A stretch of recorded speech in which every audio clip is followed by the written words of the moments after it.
The forest was not supposed to exist like this. That was the first thought that crossed Captain Daniel Reeves' mind as he moved through the trees. The terrain map on his wrist tablet showed a standard training corridor, logged, surveyed, cleared decades ago. Yet the forest around him felt untouched in a way modern land never did. The pines grew too close together.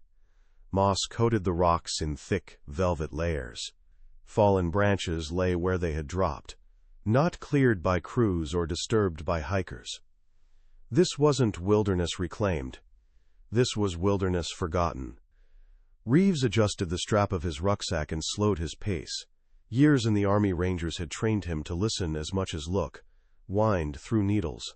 The distant tap of a woodpecker, his own boots pressing softly into damp earth. Everything sounded normal, and yet something felt wrong. He had been reassigned stateside only 3 weeks earlier after a decade of overseas deployments. The official reason was, quote, strategic reassignment. Unofficially, it was burnout. Too many rotations. Too much quiet afterward. The Army had decided he needed distance from conflict before conflict hollowed him out completely. This forest patrol was supposed to be routine. A joint operation with federal land managers to verify that an old training zone hadn't been compromised by squatters or scavengers. Nothing classified. Nothing dangerous. At least, that's what the briefing said. Reeves checked the GPS again. His signal was weaker than expected. Not gone, but fuzzy. He frowned and kept moving. That was when he saw the tracks. They cut across the forest floor at an angle that didn't match any trail. Deep impressions, heavy boots. Military issue or something close to it.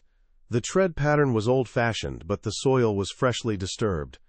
Someone had been here recently. Reeves knelt and touched the edge of one print. The dirt was still damp beneath the surface crust, less than 24 hours old. "Great," he muttered.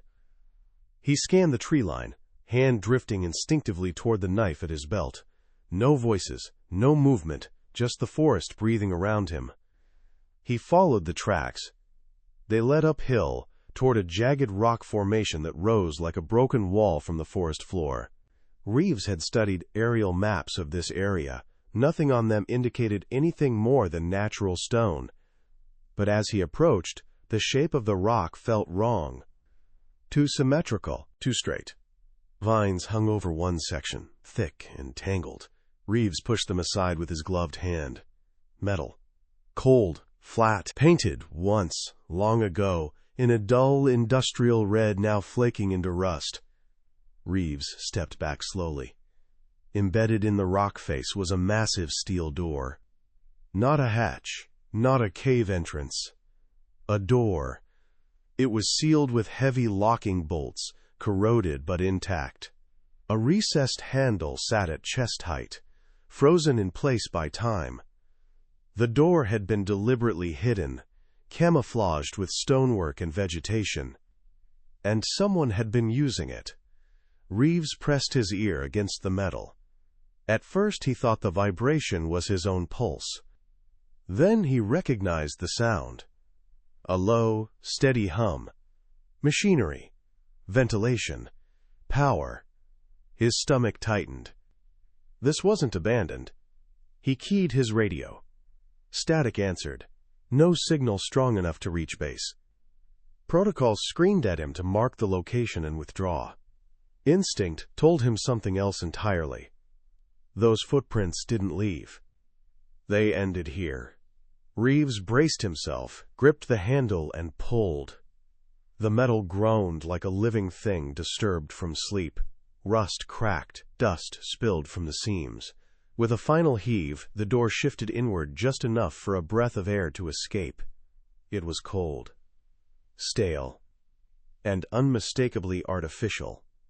Darkness stretched beyond the opening, swallowing his flashlight beam after only a few feet. Cables ran along the ceiling. Emergency lights flickered faintly, somewhere deep inside. Reeves stood at the threshold, forest sunlight warm at his back, steel and shadow waiting ahead. He took one step forward. The door creaked wider, and then he crossed the line. The bunker smelled like metal and time. Each step echoed too loudly on the steel floor, sound traveling farther than it should have.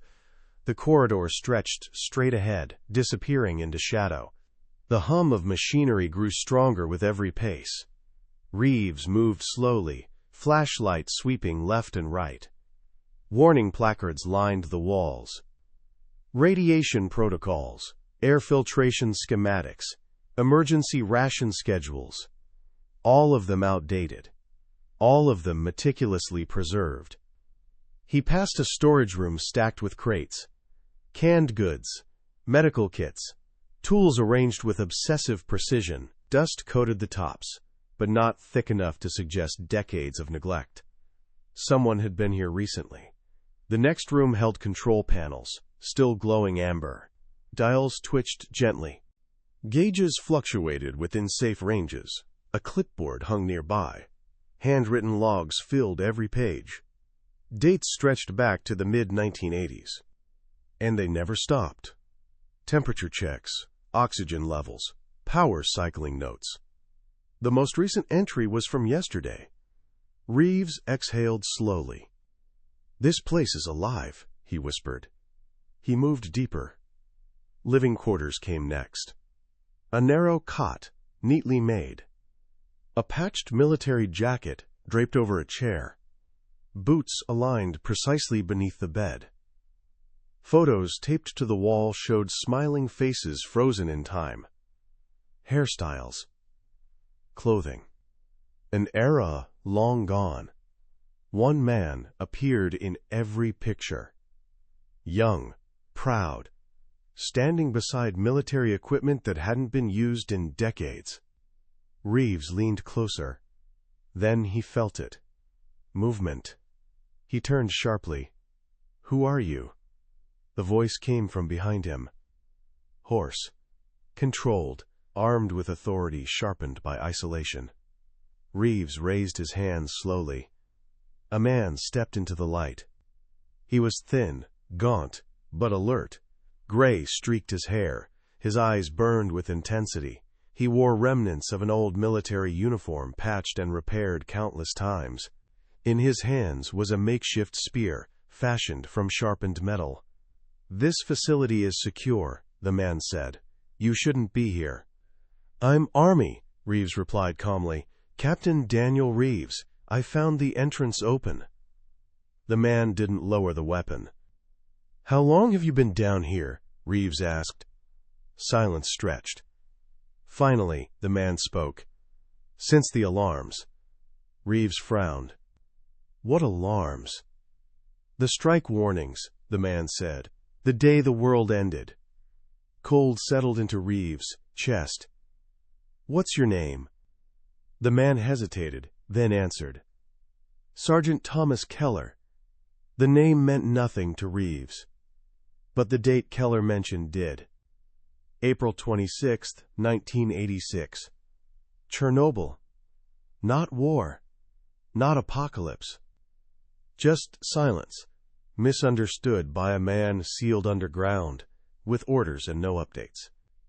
Reeves realized, slowly, painfully, that Keller believed the world above was radioactive ash, and he had believed it for nearly 40 years. Keller had stayed. He had followed orders. He had guarded a bunker meant to be temporary until it became his entire reality. Reeves listened as Keller explained. The drills, the lockdown, the protocols, the radios that went silent, the belief that silence meant annihilation. No one ever came. So he waited, maintained systems, planted food, repaired generators, listened for signals that never arrived. Reeves didn't argue at first. He understood something critical. You couldn't rip truth away from a man whose entire identity was built on it. Instead, he stayed. He helped with repairs, shared meals, listened. Days passed in that underground world. Slowly, Reeves introduced evidence. Photos, recordings, sounds of birds filtering faintly from the surface hatch. Keller resisted. Denial cracked into fear. Fear into grief. The truth wasn't just that the world survived. It was that Keller had survived for nothing. And that was harder to face than any enemy. When Keller finally stood at the bunker door, sunlight spilling across the floor, his body shook. Freedom terrified him more than death ever had. Reeves didn't push. He waited, held the door open, and eventually Keller stepped into the light. The forest embraced him. Birdsong shattered decades of silence. Wind touched skin that had forgotten air. Keller collapsed to his knees, sobbing into the moss. He wasn't a relic. He wasn't a mistake. He was a soldier who never stopped believing his duty mattered. And now, it finally could again. Reeves stayed until help arrived. Not to extract Keller, but to guide him. Slowly. Humanely. Because some wars don't end when the world moves on. They end when someone is willing to walk you back into the light.